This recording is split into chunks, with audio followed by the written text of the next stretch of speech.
He's sitting in the car. He doesn't get out of the car, right? And no, the woman with the baseball cap and the sunglasses gets out of the blue car and gets into this car. And was there discussion? Did she seem coerced? Did it seem like an abduction?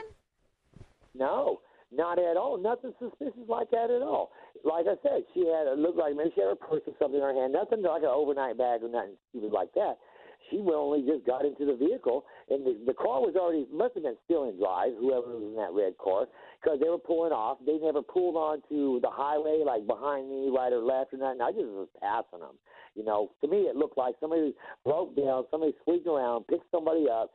I mean, it wasn't no struggle. It was no, somebody was waiting for somebody to get picked up. That's the world. That girl in that vehicle was waiting to get picked up. That's what I see.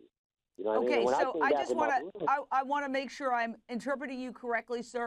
Were you in a car or were you on foot when you observed all this? Oh, I was in my sister's vehicle. No, I was in my sister's vehicle. She let me use her vehicle. Actually, I had to go get balloons, so I was in a vehicle.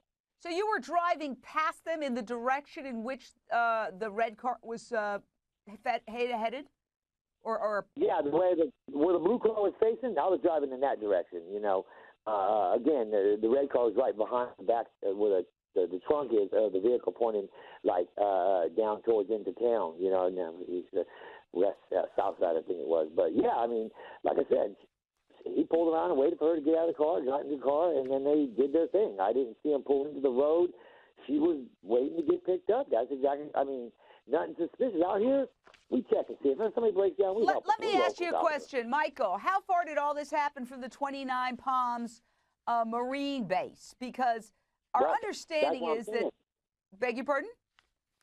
No, I was going to say, we right here, like within if a mile from the front gate to the entrance of the Marine base, you know, and this is a Marine town. We support our troops here. We know it's a Marine town. I mean, we're all for it.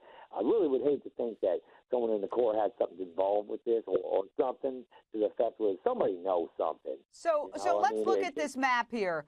Where she lived was at the base. I wish we could go back to that map. Yeah. And where the car that she got out of, that you say she got out of, and that was later found there, is right near the base. 5 minutes from her front. Yeah, it ain't. Her car was not 5 minutes from her front door.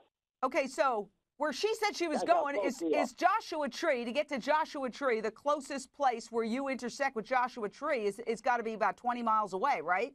Yeah, if you're going to JC, if you're going to Johnson, that's 20 miles away. Her front door and where her car was ain't but 5 minutes away, literally, because the front gate is right here. I mean, by the time you get to the street and to get. So let me ask you this question, Michael. Yes, her husband says she left that morning at 7 a.m. to go to Joshua Tree National Park to scout out some sites for her mom's upcoming visit. And you see her back right near where she left at about 10:30. Could she have left, gone all the way to Joshua Tree, looked around, and gotten back to where you? Yeah, definitely. Definitely. Right. There was enough time for her. If she told him she was leaving at 7, and I seen her when I seen her around 10:30, she could have went to JC just and walked around and came back up here. I have other questions for you, Michael. When did cops accept your story? When you said, I think I saw this woman, because when you talked to them 2 days after she vanished, the day that the vehicle was found, and you told them this whole story. Oh, yeah. Yeah, that's why. Did they act like they believed you or didn't believe you? Oh, no, they believe me. There was nothing to hide out here. I mean, they know they're sheriffs. I mean, the sheriff's been out in this whole area, too. Okay, Michael, I have another question. They came back today. They interviewed you again. Yeah. Did they ask you the exact same questions? These are two different detectives, and they asked me the same type of questions, and I said, this is it. And what I told them was the exact thing I told the sheriff the second day, following Monday morning. Okay, let me ask you, so they interviewed you again. Would you be willing to take a polygraph? Oh, yeah, I would. If I had to get on and tell you this, and say the same truth that I'm telling now, the same truth I told them Monday, I ain't gonna lie about that. All right, no, I'm not suggesting you are. Actually, I'm just responding on our Facebook. A lot of people have asked, well, would this person who's saying this be willing to take a polygraph? So you said you'd be very willing to take one. Now, I understand that your sister also saw the similar thing. Were you with your sister? She saw it all too? No, No, I wasn't with her at all. She had seen it on different occasions. We lived on the same road, so she was coming home from work one morning at the same time and noticed the vehicle too. I mean, we can't help it not. But we ain't like, oh, there's a vehicle broke down. Okay, let me ask you one other question. You found when you say you saw the vehicle when it was first parked, when this woman got out of it to join the man in the red car. But then when cops found it, it was 100 yards off the road, as if it had been hidden. Yeah, it was not. 100 feet. 100 feet off the road. 100 feet off the road. So that would indicate somebody moved it.